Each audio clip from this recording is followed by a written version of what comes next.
चलो बेटा,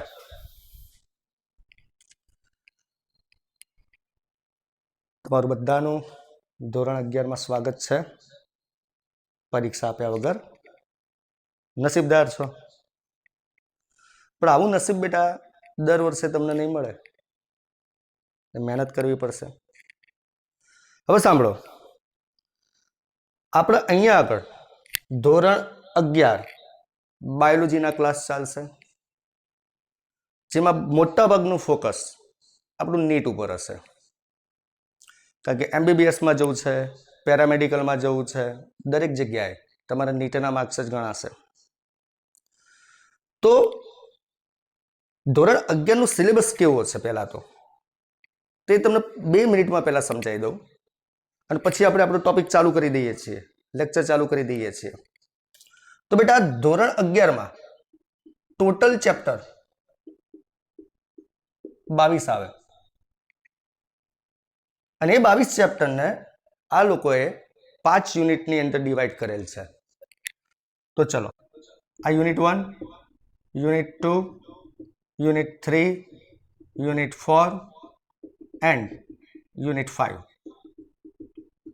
5 યુનિટમાં આ 22 ચેપ્ટરને ડિવાઈડ કરેલા છે. યુનિટ 1માં ચેપ્ટર 1 થી 4 આવશે. યુનિટ 2માં ચેપ્ટર 5, 6 અને 7 આવશે. યુનિટ 3માં ચેપ્ટર 8, 9, 10 આવશે. યુનિટ 4માં ચેપ્ટર 11 થી 15 આવશે, અને લાસ્ટમાં ચેપ્ટર 16 થી 22 આવશે. સાંભળો બેટા, તો આ રીતે 5 યુનિટની અંદર 22 ચેપ્ટર તમારા 11માના આ લોકોએ ડિવાઈડ કરેલા છે. હવે આ 5 યુનિટ એટલે કે 22 જે ચેપ્ટર છે એ નીટ માટે કેટલા ઇમ્પોર્ટન્ટ છે તો સાંભળો. નીટમાં બાયોલોજીના 90 ક્વેશ્ચન આવે, એમાંથી લગભગ 50 ક્વેશ્ચન ધોરણ 11 ના આવશે. એટલે વિચારી લો, 11માનું મહત્વ 12મા કરતા પણ નીટની દ્રષ્ટિએ વધારે છે. એટલે 11મા ઉપર બહુ જ ફોકસ આપણે કરવું પડશે. બોલો ક્લિયર? આ કનામાં જવાબ આપો. ઓકે, હા ભાઈ વાહ, જવાબ તો મળતા થયા હો. તો એનો મતલબ 11મામાં પૂરેપૂરું ફોકસ આપણે રાખવાનું છે. કારણ કે 90 પ્રશ્નો જે નીટમાં બાયોલોજીના પૂછાય છે એમાંથી 50 ક્વેશ્ચન તો 11માં ના હોય છે. હવે આપણે અત્યારે કયું ચેપ્ટર સ્ટાર્ટ કરવાનું છે તો સાંભળો, ચેપ્ટર નંબર 8. ચેપ્ટર નંબર 8 એટલે બોલો કયું યુનિટ છે બેટા? યુનિટ 3. તો યુનિટ 3 ઉપર ફોકસ કરવાનું છે. ચેપ્ટર નંબર 8 આપણે જોવાનું છે. તો ચલો બેટા, હવે સ્ટાર્ટ કરવા જઈ રહ્યા છીએ આપણે ચેપ્ટર નંબર 8 એટલે કે યુનિટ નંબર 3. ચલો બધા હવે કમ્પ્લીટલી ફોકસ રાખજો. 78 સ્ટુડન્ટ હાલ જોડાયેલા છે, બહુ સરસ વસ્તુ કહેવાય. હવે જુઓ, ચેપ્ટર નંબર 8 ટાઇટલ શું છે? તો ચેપ્ટર નંબર 8 નું ટાઇટલ છે કોષ, જીવનનો એકમ. અહીંયા આગળ જે ટોપિક ભણાવીશ હું નીટના સાથે સાથે જ ભણાવી દઈશ, એટલે તમારે એ પ્રમાણે તૈયારી કરવાની છે. તો ચેપ્ટર નંબર 8 છે કોષ, જીવનનો એકમ. અને અંગ્રેજીમાં કહીએ તો સેલ, યુનિટ ઓફ લાઈફ. તો આજે જરા એની ઇન્ટ્રોડક્શન ઉપર આપણે ફોકસ કરીએ બેટા. તો આજે મારે તમને 3 વસ્તુ શીખવાડવાની છે. નંબર 1, સજીવની ઓળખ કરતા શીખવાડવાની છે. નંબર 2, કોષના આધારે સજીવના પ્રકાર તમને સમજાવવાના છે. અને નંબર 3, કોષ માટે વૈજ્ઞાનિકનો શું ફાળો છે એના વિશે વાત કરવાની છે. તો ચલો બેટા, હવે એક પ્રવૃત્તિ કરીએ અહીંયા, બરાબર ધ્યાન રાખજો. ચલો, તમારે તમારી આજુબાજુ નજર કરવાની છે. જે રૂમમાં બેઠા હોય એ રૂમમાં જો બાજુમાં ગેલેરી હોય તો દરવાજો ખોલીને ત્યાં નજર કરો, બારી હોય તો બારીમાં નજર કરો, જ્યાંથી પણ તમને ઘરની બહાર દેખાય ત્યાં આજુબાજુ તમે જુઓ. તો જો બેટા, જાત જાતની વસ્તુઓ તમને દેખાય છે કે નહીં ઘરની બહાર જોઈએ તો? હા કે ના? હા સાહેબ, અમને તો જાત જાતનું દેખાય છે. એટલે શું શું દેખાય છે જરા બોલો તો ખરા. શું દેખાય બોલો? હા ચલો ફરીથી બોલો બેટા. ચલો એક તો વાહન દેખાય છે. એ સાહેબ મને તો બાર BMW દેખાઈ. BMW, ઓહો નસીબદાર છો. ગાડી દેખાય, વાહનો દેખાય. એ સાહેબ મને તો બાઇક દેખાયું, પલ્સર દેખાયું, કે તો KTM દેખાયું. ઓહો સપના બહુ ઊંચા છે ભાઈ. બીજું શું શું દેખાય છે? ગાય દેખાય છે. વાહ ભાઈ વાહ. ચલો હજુ નજર કરો. હા વેરી ગુડ. મનુષ્ય દેખાય છે. ધારીને જોશો તો કીડી દેખાશે, મચ્છર દેખાશે. બરાબર. રૂમની અંદર નજર કરશો તો ટેબલ દેખાશે, ખુરશી દેખાશે. તમારા હાથમાં જોશો તો મોબાઈલ છે. આટલી બધી વસ્તુ આપણને આપણી આસપાસ નજર કરતા દેખાય છે. હવે જો બેટા, આના છે ને હું બે ભાગ પાડી દઉં. મારી રીતે પાડું છું. બે ભાગ પાડી દઉં, ધ્યાન રાખજો. બે કોલમ પાડી દઉં, કોલમ A, કોલમ B. ચલો કોલમ એમાં હું લખું છું ગાડી, બાઇક, પછી ટેબલ, ખુરશી અને મોબાઈલ. ઓકે. અને કોલમ B માં લખું છું ગાય, મનુષ્ય, કીડી, મચ્છર. ચલો મેં આ જે લિસ્ટ હતું એ લિસ્ટને બે ભાગમાં મેં ડિવાઈડ કરી દીધું. બોલો તમે લોજિક દોડાવી શકશો? મેં કયા આધારે કે તો કયા માપદંડના આધારે બે ભાગ પાડ્યા? વાહ ભાઈ વાહ, તમે બધા ડોક્ટર બનવાના છો. હો ફાઇનલ. તરત તમને ખબર પડી ગઈ કે સાહેબ આ બે ભાગ પાડ્યા છે એ તો તમે સજીવ અને નિર્જીવના આધારે પાડ્યા છે. એનો મતલબ તો બોલો એ કોલમ છે, એ કોલમ એમાં બધા કયા ઘટકો આવ્યા? નિર્જીવ ઘટક આવ્યા. Very good. તો નિર્જીવ ઘટક આવ્યા. અને બી કોલમમાં કયા ઘટક આવ્યા? તો એમાં સજીવ ઘટક આવ્યા. Very good. તો એમાં સજીવ ઘટક આવ્યા. તો ચલો મેં વર્ગીકરણ કર્યું, તરત જ તમે એનું માપદંડ આપી દીધું કે સાહેબ તમે A અને B બે કોલમ જે પાડેલી છે ને એ સજીવ અને નિર્જીવના આધારે પાડેલી છે. સરસ. પણ હું એવું કહું તો ચાલે કે નિર્જીવ છે એ જીવંત નથી અને સજીવ છે એ જીવંત છે. બોલો એવું કહું તો ચાલે? 100% ચાલે. હા મમ્મીની સોગંદથી ચાલે. હા તો ચલાવી લઈએ. તો ચલો, તો આ જે નિર્જીવ છે એ જીવન નથી અને સજીવ છે એ જીવન છે. તો એનો મતલબ આપણે આ પ્રવૃત્તિ ઉપરથી એ જાણી શક્યા કે આપણી આસપાસ બે પ્રકારના ઘટકો હાજર હોય છે. એક નિર્જીવ પ્રકારના ઘટકો કે જે જીવંત નથી અને એક સજીવ પ્રકારના ઘટકો કે જીવંત છે. તો ચલો આટલે સુધી બધાને ક્લિયર? ઓકે. તો ચલો એક કામ કરો, પહેલા આટલે સુધીનો સ્ક્રીનશોટ લઈ લો. ચલો જલ્દી. ચલો 80 સ્ટુડન્ટ જોડાયેલા છે. સરસ. ચલો બેટા આટલે સુધીનો સ્ક્રીનશોટ લઈ લો દરેક લોકો જલ્દીથી, પછી પૂછી દઉં છું. ઓકે, તમે સ્ક્રીનશોટ લઈ લીધો હશે. હવે સાંભળજો ભાઈ, તમને ખબર કઈ રીતે પડી? મને તો નહીં સમજાતું યાર. તમને ખબર કઈ રીતે પડી કે ભાઈ આ જીવંત નથી અને આ જીવંત છે? એટલે કે આ એક મિનિટ સાંભળો કે આ નિર્જીવ છે અને આ સજીવ છે. બોલો કઈ રીતે ખબર પડી?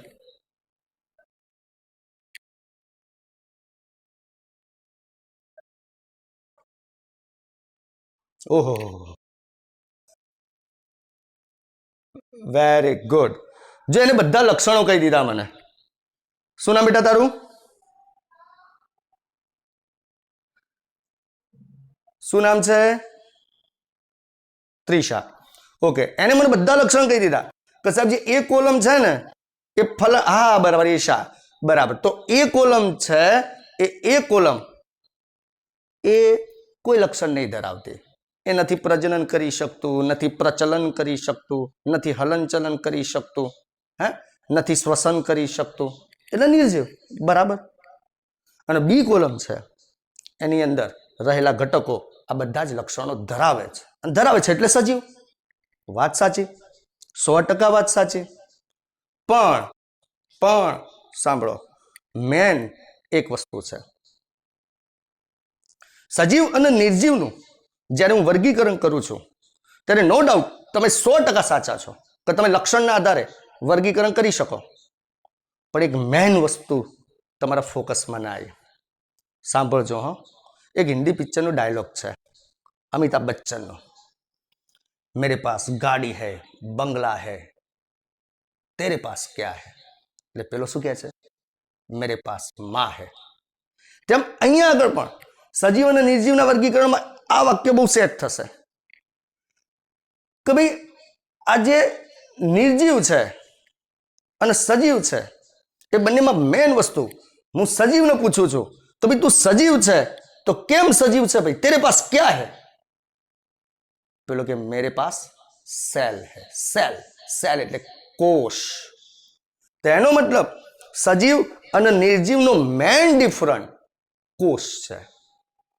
એટલે કે જેની પાસે કોષ છે, બોલો એને શું કહેવાશે? સજીવ. અને જેની પાસે કોષ નથી એને શું કહેવાશે? નિર્જીવ.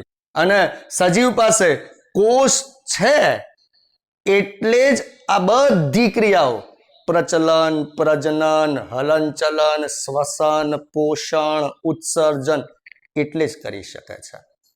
કોષ છે એટલે આ બધા લક્ષણો એની અંદર દેખાય છે. જ્યારે નિર્જીવ પાસે કોષ નથી અને કોષ નથી એટલે એવા કોઈ લક્ષણ દેખાતા નથી.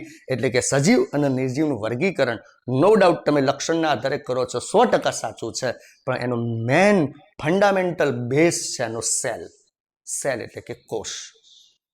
તો ચલો બેટા, ખબર પડી ગઈ એટલે સુધી? 100%.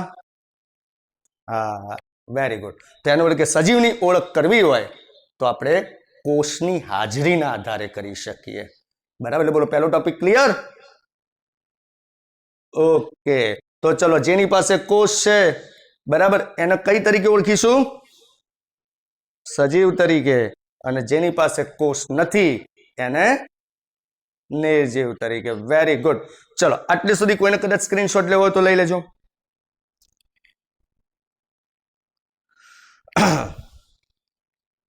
તો ચલો બેટા, પહેલો પોઈન્ટ પૂરો થઈ ગયો. भाई स्पीड नहीं पड़ती कोई ना? ओके, चलो अब हम चलते हैं आगे. चलो सेकंड नंबर नो टॉपिक. अब सजीव तो આપણે જોઈ લીધા. પહેલો ટોપિક તો પૂરો થઈ ગયો કે ભાઈ સજીવની ઓળખ શું? તો કહી દીધું કે જેની પાસે કોષ છે એ સજીવ છે, જીવંત છે, અને જેની પાસે કોષ નથી એ નિર્જીવ છે, અજીવંત છે, અજીવંત. પણ હવે આ જે સજીવનું લિસ્ટ હતું એને હું શું કરું છું ખબર છે? ફરીથી એક પ્રવૃત્તિ દ્વારા બે ભાગમાં ડિવાઈડ કરી દઉં છું. હા, અને એમાં મને જે ગમતા હશે ને એ જ સજીવ લખીશું. ભાઈ જો મને હાથી ગમે, મને ઘોડો ગમે, મનુષ્ય તો મને ડીઠોય નહીં ગમતો, મારા હારા વિચિત્ર હોય બધા. કીડી ગમે, કૂતરું ગમે, બરાબર, બિલાડી ગમે, અમીબા ગમે, પેરામિશિયમ ગમે. વૃક્ષ તો ગમાડવા જ પડે, નહીં તો ઓક્સિજનનો પ્રોબ્લેમ આવી જાય. લીમડો ગમે, વડ ગમે, આ બધા મને ગમે. પ્લાઝ્મોડિયમ મને ગમે. મારા દુશ્મનને પ્લાઝ્મોડિયમ થાય, પ્લાઝ્મોડિયમ એટલે મેલેરિયા, એનાથી મેલેરિયા થાય. ચલો બેટા, હવે આખું સજીવનું મેં લિસ્ટ બનાવી દીધું. કારણ કે પહેલા ટોપિકમાં સજીવની ઓળખ આપણે કરી દીધી એટલે હવે ખબર પડી ગઈ આ બધા સજીવ છે. પણ હવે પાછું શું કરું છું? પાછી બે કોલમ બનાવું. ચલો કોલમ. અલ્યા વાહ ભાઈ વાહ, તમે તો બહુ એડવાન્સ ચાલ્યા. कशो वांधो नहीं। तो हूँ अँ लखी दू ए ने बे कॉलम बनावी दो बेटा।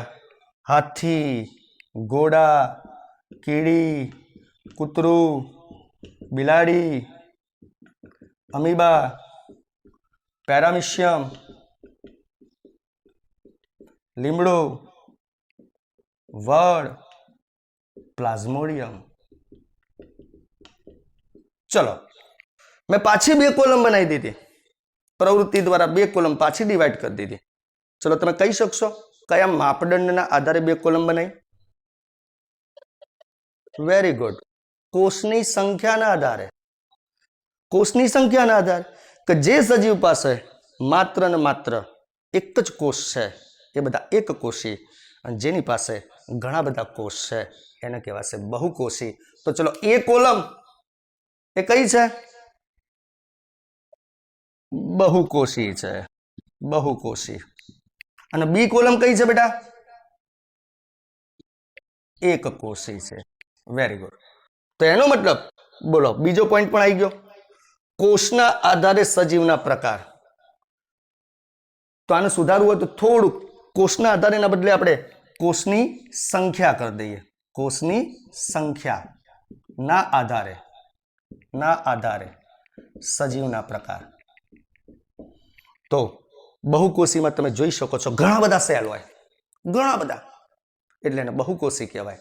અને એક કોષીમાં માત્ર એક જ સેલ હોય એટલે એને એક કોષી કહેવાય। તો આ બાજુનો એ કોલમ છે બહુકોષી છે, બી કોલમ છે એક કોષી છે। તો ચલો બીજો પોઈન્ટ પણ ક્લિયર?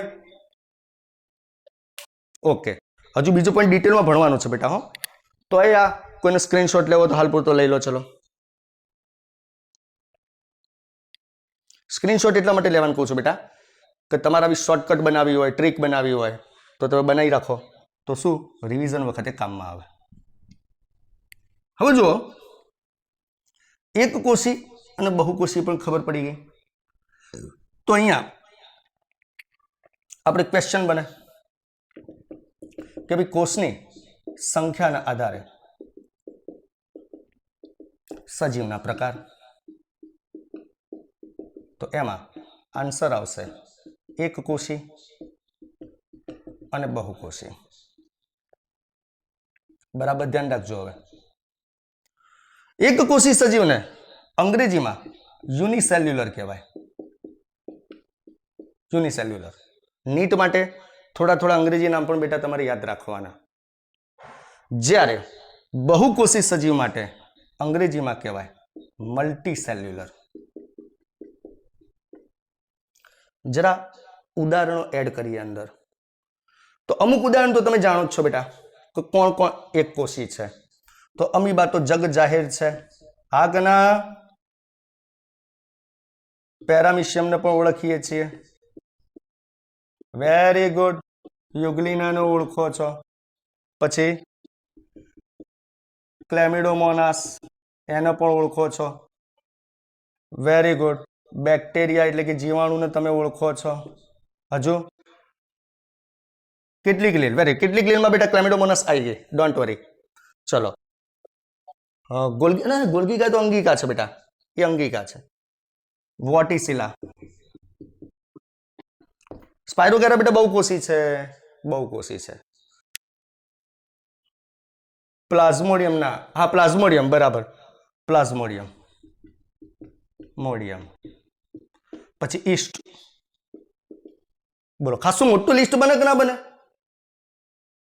હા હજુ લખું જુઓ, પીપીએલઓ જેનું આખું નામ છે પ્લુરો ન્યુમોનિયા લાઇક ઓર્ગેનિઝમ। પછી સાયનોબેક્ટેરિયા,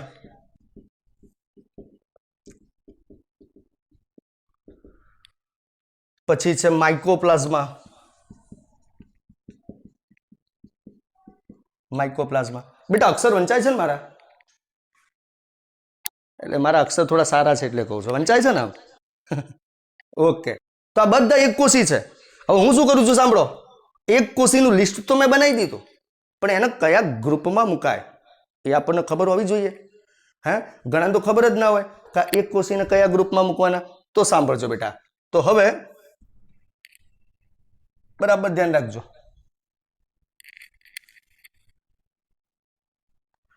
तो चलो સૌથી પહેલા આપણે અમીબા લખ્યો, અમીબા, ચલો ટીક કરતા જઈએ. પછી પેરામિશિયમ લખ્યો, પછી યુગ્લિના લખ્યું,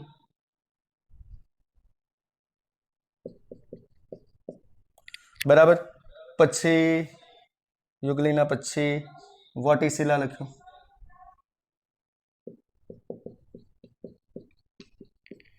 એના પછી પ્લાઝ્મોડિયમ લખ્યું,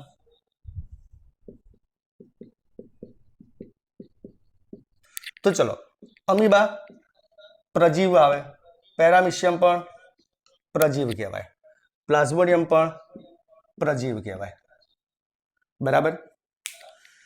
એ જ રીતે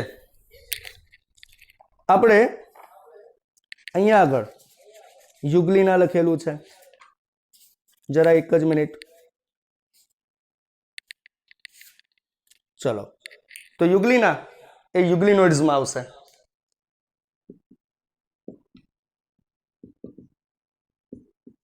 બરાબર.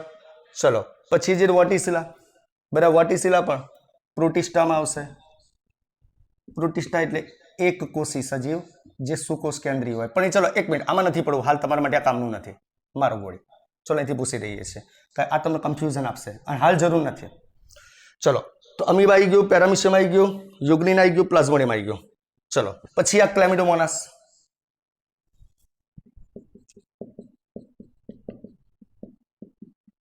એ એક કોષી લીલ છે. પછી ઈસ્ટ એક કોષી ફૂગ છે. પછી બેક્ટેરિયા, માઇકોપ્લાઝમા, સાયનોબેક્ટેરિયા અને પીપીએલો, આ બધા એક કોષી આદિ કોષ કેન્દ્રીય સજીવ છે. જ્યારે આ ઉપરના જે હતા એ બધા એક કોષી સુકોષ કેન્દ્રીય સજીવ છે.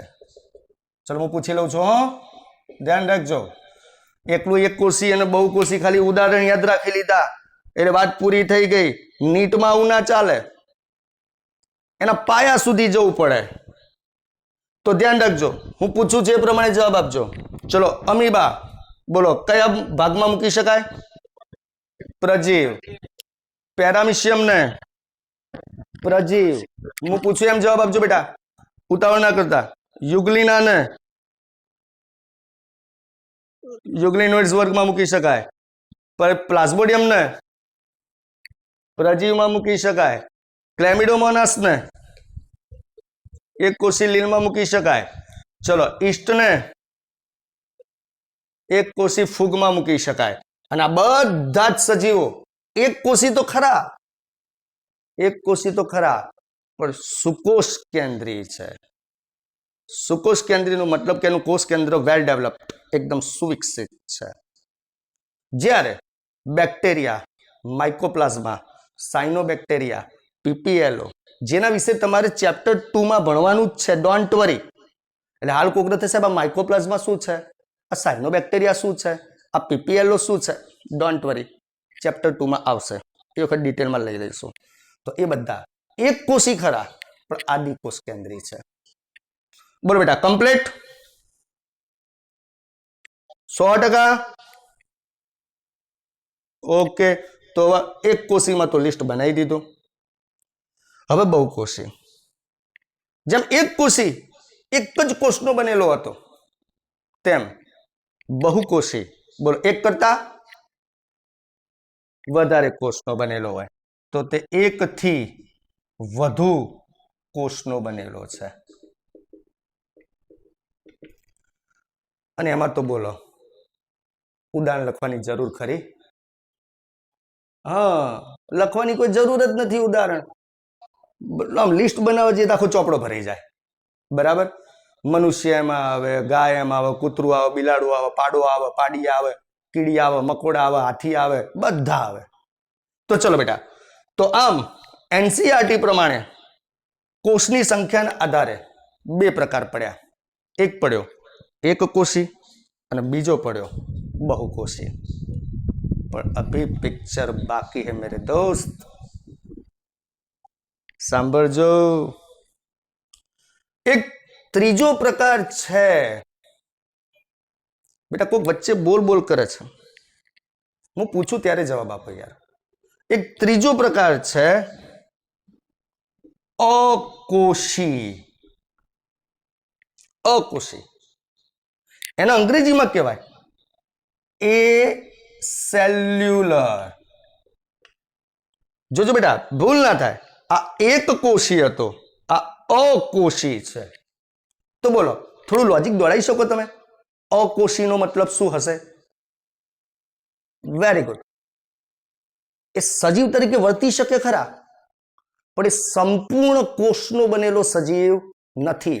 યાદ રાખજો, હું એ લખી દઉં છું કે તે સંપૂર્ણ કોષીય સજીવ નથી.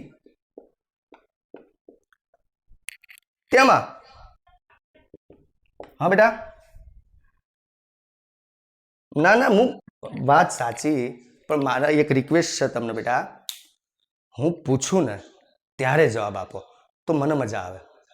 બરાબર? મેં જો ઉદાહરણ પૂછ્યા નહીં પૂછ્યા? પૂછું એટલે બેટા જવાબ આપજો. ઓકે, તો અકોષીનો મતલબ શું? તો અકોષી એટલે એ સેલ્યુલર, એટલે કે જે સજીવ સંપૂર્ણ કોષીય સજીવ નથી, એટલે કે એની પાસે સિંગલ સેલ પણ નથી, તો શું છે? તો તેમાં માત્ર જૈવિક અણુ જ છે જે જીવંત છે. એટલે કે માત્ર જૈવિક અણુનો બનેલો છે અને જૈવિક અણુના કારણે એ જીવંત છે. આમ તો એમ કહેતા હતા કે કોષ હોવો જોઈએ, પણ કેટલાક એવા સજીવ પણ છે કે જે સંપૂર્ણ કોષીય રચના નથી ધરાવતા, એ માત્ર જૈવિક અણુ જ ધરાવે છે. અને હવે એના ઉદાહરણ કહો. ચલો હવે બોલો. વાયરસ. Very good. તો વાયરસ એ સંપૂર્ણ કોષીય જીવ નથી, એમાં સંપૂર્ણ કોષ નથી, એમાં ખાલી જૈવિક અણુ છે. જૈવિક અણુ તરીકે શું છે કહી દઉં તો જૈવિક અણુ તરીકે ક્યાં તો ડીએનએ અથવા આરએનએ, બેમાંથી એક જ હોય, બંને ના હોય હો, યાદ રાખજો. વાયરસમાં ક્યાં તો ડીએનએ ક્યાં તો આરએનએ, બેમાંથી એક, અને વત્તા પ્રોટીન. બરાબર? અને હાલ તો વાયરસ વિશે કોઈ કહેવાનું જ ના હોય ને, ચાલે જ છે કોરોના વાયરસ, ચાલે છે કે નહીં? કોરોના વાયરસની રચના તમે જોઈ હશે, જો આ રીતે સ્પાઇક હોય છે એની આજુબાજુ. તો સ્પાઇક છે એ પ્રોટીન છે અને એની અંદર આ જનીન દ્રવ્ય છે એ આરએનએ છે. કોરોનામાં આરએનએ છે કારણ કે આરએનએ અથવા ડીએનએ બેમાંથી એક જ હોય. એટલે સમજ્યા કે નહીં? હા, તો બોલો કોરોનામાં શું છે? આરએનએ. અને તમો જ લોચા છે સાલા, તમા જ લોચા છે. કારણ કે આ આરએનએ છે ને એ ડીએનએ જેટલું સ્ટેબલ ના હોય, એટલે વારે ઘડીએ આ આરએનએ પોતાનું સ્ટ્રક્ચર શું કરતું જાય? બદલતું જાય. એટલે એના જુદા જુદા વેરિયન્ટ મળે છે. નહીં કહેતા પહેલી સ્ટ્રેન મળી, બીજી સ્ટ્રેન મળી, ત્રીજી સ્ટ્રેન મળી. હવે આઈડિયા આવ્યો આ સ્ટ્રેન શું છે? હા, તો આ વાયરસ જે છે, વાયરસમાં જો કોરોના વાયરસમાં ડીએનએ હોત ને તો એની સ્ટ્રેન ના બદલાત. ડીએનએ એકદમ સ્થાયી હોય, જેવો હતો એવો જ રહે. પણ સાલું આમાં આરએનએ છે અને આરએનએમાં લોચા છે. આરએનએ વારે ઘડીએ પોતાની રચના બદલ કરે, બહુરૂપિયા જેવો હોય. એટલે શું થાય? ચાઇનાનો આવ્યો તો એનો આરએનએ અલગ હોય, પછી ઇન્ડિયાની અંદર સ્ટ્રેન 2 મળી, હમણાં વાત છે સિંગાપોરમાં સ્ટ્રેન 3 મળી. બરાબર? એટલે આરએનએ સ્ટ્રક્ચર બદલતો જાય, આરએનએ પોતાનું સ્ટ્રક્ચર બદલતો જાય, એટલે વાયરસનું સ્ટ્રક્ચર બદલાતું જાય. બરાબર? ઓકે, બોલો ક્લિયર? ઓકે, તો આ વાયરસ છે એ અકોષીય છે. બેટા આના સિવાય પણ અકોષીય રચનાઓ છે, પણ એ બધી તમારે બીજા ચેપ્ટરમાં, ત્રીજા ચેપ્ટરમાં ભણવાની આવશે. પણ ખાલી નામ લખી દઉં છું હાલ. એના સિવાય વિરોઇડ હોય, એના સિવાય પ્રાયોન હોય. તો આ ત્રણ વસ્તુ તમારે યાદ રાખવાની છે કે જે અકોષી છે. અને અકોષી એટલે કે જેમાં કોઈ પણ કોષ નથી, અને એટલા માટે જેને અકોષી કહેવાય. એમાં 3 ઉદાહરણ આવ્યા: વાયરસ, વિરોઇડ અને પ્રાયોન. બોલો બેટા, ક્લિયર? અને વિરોઇડ ની અંદર કયો અણુ હોય ખબર છે? બોલો.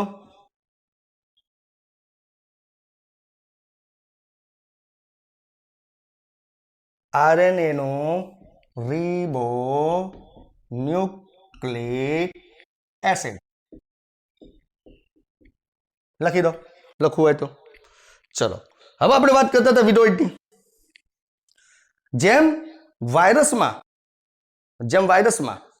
જૈવિક અણુ તરીકે ડીએનએ અથવા આરએનએ અને એની સાથે પ્રોટીન હતો, તેમ વિરોઇડમાં માત્ર આરએનએ જ હોય. અને જ્યારે પ્રાયોન્સની વાત કરીએ તો પ્રાયોન્સમાં દ્રવ્ય તરીકે માત્ર પ્રોટીન જ હોય. તમને એમ થાય સાહેબ આવું કેમ લખાયું? તમે જરૂર નથી તો શું કરવા લખાયું? તો સાંભળો બેટા, અકોષીયની વ્યાખ્યામાં શું લખ્યું છે કે તે સંપૂર્ણ કોષીય સજીવ નથી, એટલે એની પાસે કોઈ કોષ આખો નથી, તેમાં ખાલી માત્ર જૈવિક અણુ જ છે, અને જૈવિક અણુ જીવંત તરીકે વર્તે છે. એટલે બોલો, મારે અહીંયા જૈવિક અણુ લખાવવા પડે કે નહીં તમને?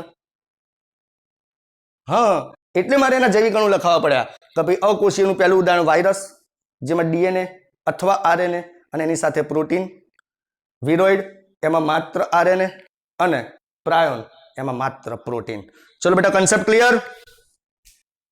તો આ નીટ માટે આ યાદ રાખવાનું છે. એટલે આ બધું તો ખરું જ, પણ આ એનસીઈઆરટીમાં નથી. આટલી વસ્તુ આપણી બુકમાં નથી, એટલે આ અલગથી તમારે નીટ માટે યાદ રાખવાનું છે. એનસીઈઆરટીમાં એક કોષીય અને બહુકોષીય આપેલું છે. ચલો, એ તો નીટ માટે કામમાં આવવાનું જ છે, પણ એના સિવાય આ અકોષીય રચના એ પણ તમારે યાદ રાખવાની છે, જે એનસીઈઆરટીમાં નથી. તો ચલો સ્ક્રીનશોટ લઈ લો.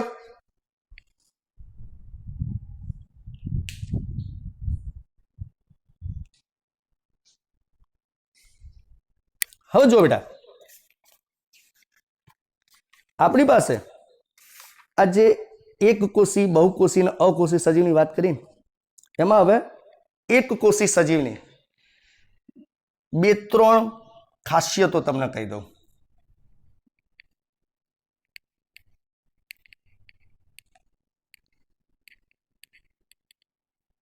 જો બેટા, લેક્ચર પતશે ને એટલે રોજે રોજ એક સિસ્ટમ હશે આપણી કે જે ટોપિક પત્યો હોય એના 5 MCQ હું ગ્રુપમાં મૂકીશ. એટલે 5 MCQ ના જવાબ તમારે મને વોટ્સઅપ કરવાના. અને આખા જવાબ લખવાની જરૂર નથી, ખાલી પહેલામાં A, બીજામાં B, ત્રીજામાં C, D, ચોથામાં D એમ કરીને ખાલી મોકલી દેવાનો. ક્યાં તો એમને સીધું લાઈનસર લખી દેશે, A, B, D, C, E એ તે ચાલશે. ખ્યાલ આવી ગયો? ક્યાં તો પછી જે ફોટો મોકલેલો હોય, હા, જે ફોટો મોકલ્યો એના ઉપર રાઉન્ડ કરીને મોકલાવી દેશો તોય ચાલશે. પણ દરેક વિદ્યાર્થીએ શું બેટા? ના, ગ્રુપમાં તો આવશે જ નહીં, કારણ કે આમાં તો ઓનલી એડમિન છે, એટલે મને પર્સનલ મોકલી દેવાના. ઓકે, ડેલી આ સિસ્ટમ રાખવાની કે હું લેક્ચર પતશે એના અડધો કલાકની આસપાસ હું તમને 5 MCQ મોકલી દઈશ એ ટોપિક રિલેટેડ, એના જવાબ તમારે મને મોકલી દેવાના. ઓકે, અને રાતના પછી એના સાચા જવાબ કયા છે એ હું તમને ગ્રુપમાં કહી દઈશ. એને માઇક્રો ટેસ્ટ કહેવાશે આપણો, રોજનો 5-5 પ્રશ્નોનો. અને દર અઠવાડિયે અત્યારે એક ટેસ્ટ આવશે, અને મહિના પછી અઠવાડિયે 2 ટેસ્ટ આવશે. ઓકે, બધી તૈયારી રાખવાની છે. સાંભળો બેટા, હવે જે એક કોષી સજીવ હતા એની 2 ખાસિયતો છે, તો સાંભળજો. એક કોષી સજીવની લાક્ષણિકતા. ચલો, એની 2 લાક્ષણિકતા છે, 2 ખાસિયત છે. પહેલી, તે સ્વતંત્ર અસ્તિત્વ ધરાવે છે. હું સમજાવું છું, ચિંતા ના કરતા. તો એક કોષી સજીવ એ સ્વતંત્ર અસ્તિત્વ ધરાવે, અને બીજું, જીવનના બધા જ આવશ્યક કરવા માટે એ સક્ષમ હોય. જીવનના બધા જ કાર્ય કરવા એ સક્ષમ છે. જો બેટા, આ અમીબા, આ પેરામિશિયમ, ચલો આ યુગલીના આ બધા એક કોષી છે કે નહીં? હા કે ના? બોલો એક કોષી છે અને બોલો સ્વતંત્ર અસ્તિત્વ ધરાવે છે કે નહીં? હા કે ના? સ્વતંત્ર અસ્તિત્વ. અને બોલો બધા જ કામ કરી શકે કે નહીં સાલો? હા જો હું અને તમે બહુકોષી છીએ, બહુકોષી છીએ ને આપણે બધા, તો બોલો આપણે પાચન કરીએ છીએ કે નહીં કરતા? તો બોલો આ એ પાચન કરે કે ના કરે? આપણે શ્વસન કરીએ છીએ કે નહીં? તો બોલો આ એ શ્વસન કરે કે ના કરે? આપણે ઉત્સર્જન કરીએ છીએ કે નહીં? તો આ એ ઉત્સર્જન કરે કે નહીં? આપણે પ્રજનન કરીએ કે ના કરીએ? આ એ પ્રજનન કરે કે નહીં? એનો મતલબ આ કોક બોલ્યું અલિંગી પ્રજનન. સાંભળો, આ અલિંગી કરી શકે, લિંગી કરી શકે. હા ધ્યાન રાખજો. જે બધા છો કે લિંગી નહીં કરી શકતા, પણ આમાંના અમુક છે, જેમ કે પેરામિશિયમ છે, તો લિંગી પ્રજનન કરી શકે. તેનો મતલબ કે જેટલા કામ બહુકોષી સજીવો કરી શકે છે એ બધા જ કામ આ એક કોષી સજીવ પોતાના એક કોષ વડે કરી શકે. તો આ બે ખાસિયત છે બેટા. તો નીટમાં વિધાન પૂછાય. નીટમાં એક આ પેટર્ન છે વિધાનવાળા પ્રશ્નો. નીચે 5-6 વિધાન આપી દીધા હોય અને પછી એમ કે તો ઉપરના વિધાનમાંથી કેટલા વિધાન સાચા, કેટલા વિધાન ખોટા. તો બોલો આવા વિધાનો અંદર પૂછાઈ શકે કે ના પૂછાઈ શકે? હા તો એક કોષી સજીવ સ્વતંત્ર અસ્તિત્વ ધરાવે છે અને જીવનના બધા જ કાર્ય કરવા એ સક્ષમ છે. બોલો કન્સેપ્ટ ક્લિયર? ઓકે. આમ બોલો હવે આપણી પાસે તો એનસીઆરટી પ્રમાણે સજીવના 2 પ્રકાર હતા, એક કોષી અને બહુકોષી. બરાબર? અકોષી છે પણ આપણી એનસીઆરટીમાં નથી આપ્યું, એ ખાલી નીટ માટે અલગથી ભણ્યા. બરાબર? એટલે એને હાલ સાઈડમાં રાખો. તો એનો મતલબ એવું થયો કે ભાઈ સજીવ બનવા માટે બોલો ફરજિયાત કોષની જરૂર પડે. બોલાય કે ના બોલાય? હા તેનો મતલબ આના પરથી સાબિત થાય છે કે સજીવ બનવું છે તેના માટે ફરજિયાત કોષની જરૂર પડે. એટલે કે કોષ હોય તો જ સજીવ તરીકે તમે વર્તી શકો. કોષ વગર સજીવ બનવું શક્ય નથી. તો ચલો આટલે સુધી સરસ રીતે ક્લિયર થઈ ગયું છે આપણને કે ભાઈ કોષ હોય તો જ જીવન કહી શકાય. એટલે જ કોષને એક નામ આપી દીધું છે કે કોષ એ રચનાત્મક અને ક્રિયાત્મક એકમ છે. એ આપણી રચના કરે છે અને તમામ પ્રકારની ક્રિયાને પોસિબલ બનાવે છે. ભાઈ કમ્પ્લીટ થઈ ગયું કે નહીં? Very good. એનો મતલબ બોલો પૃથ્વી ઉપરનો કોઈ પણ સજીવ લો, કોઈ પણ બોલો દરેક સજીવ શેના બનેલા છે? કોષના. ગમે તેવો મોટો હાથી લઈ લો તો ડાયનાસોર તો છે નહીં, પણ ડાયનાસોર ને ગણી લો, વેલ ને ગણી લો, મોટામાં મોટો, કે નાનામાં નાની કીડી લઈ લો, બોલો દરેક સજીવ શાના બનેલા છે? કોષના. એટલે જ એને રચનાત્મક અને ક્રિયાત્મક એકમ કહેવાય છે. એટલે આ તો એક વાત કરી દઈએ કે ભાઈ અમીબાથી માંડી અને ઐશ્વર્યા રાય બધા કોષના બનેલા છે. બોલો બેટા ખબર પડી ને આ વાક્ય શું કહેવા માંગે છે? અમીબાથી માંડીને ઐશ્વર્યા રાય એટલે કે મનુષ્ય સુધીના તમામ બધા કોષના બનેલા છે. ઓકે બોલો કોઈ ડાઉટ અત્યાર સુધી? ચલો કોઈને ડાઉટ જ પૂછી શકે છો? નથી ને? ઓકે સારું. ચલો તો ચલો કોઈને સ્ક્રીનશોટ લેવો તો આપણે લઈ લો જલ્દીથી.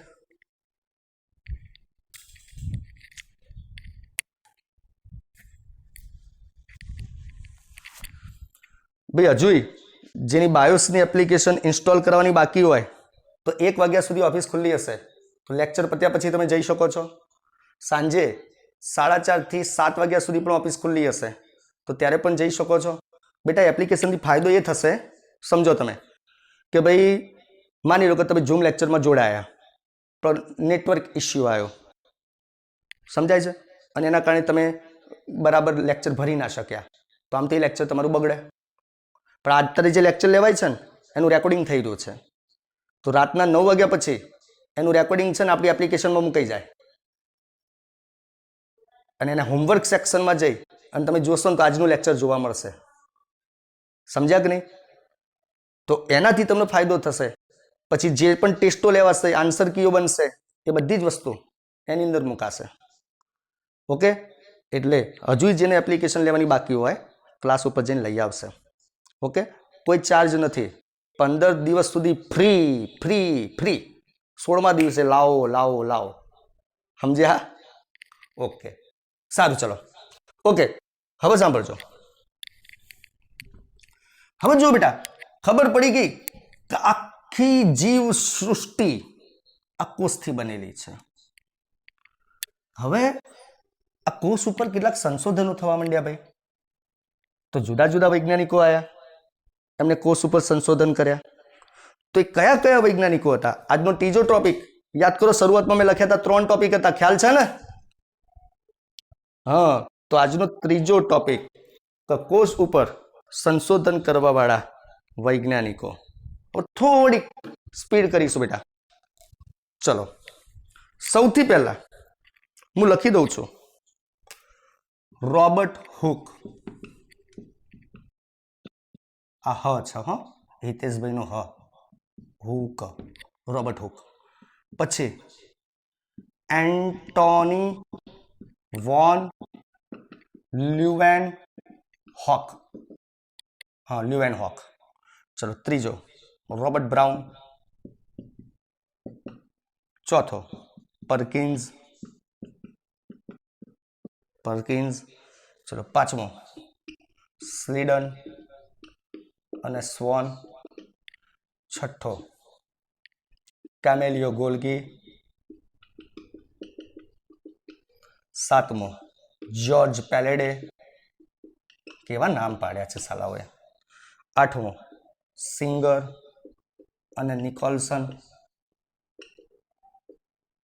સાંભળો, હજુ ઘણા બધા છે.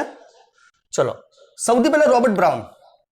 ભાઈ, રોબર્ટ બ્રાઉનની હિસ્ટ્રી બહુ મજાની છે, બહુ મજાની. રોબર્ટ બ્રાઉને શું કર્યું ખબર છે? એક વનસ્પતિ લીધી જેનું નામ હતું ઓક. સાંભળજો, ઓક નામની વનસ્પતિ, જેને ઘણા લોકો ચીડ પણ કહેતા હોય છે, ચીડ.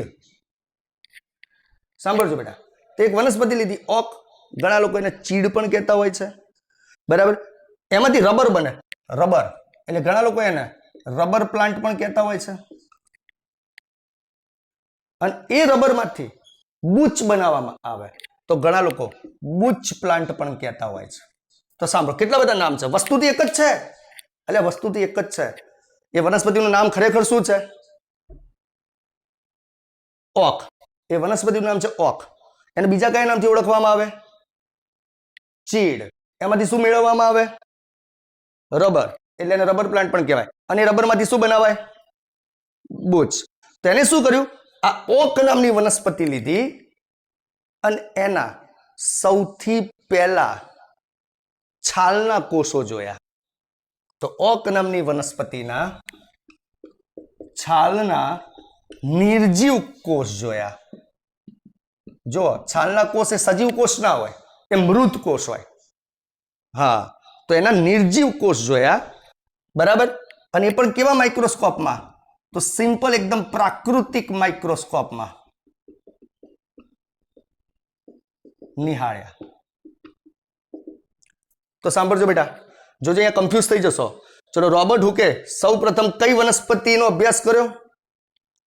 ઓક નામની વનસ્પતિ.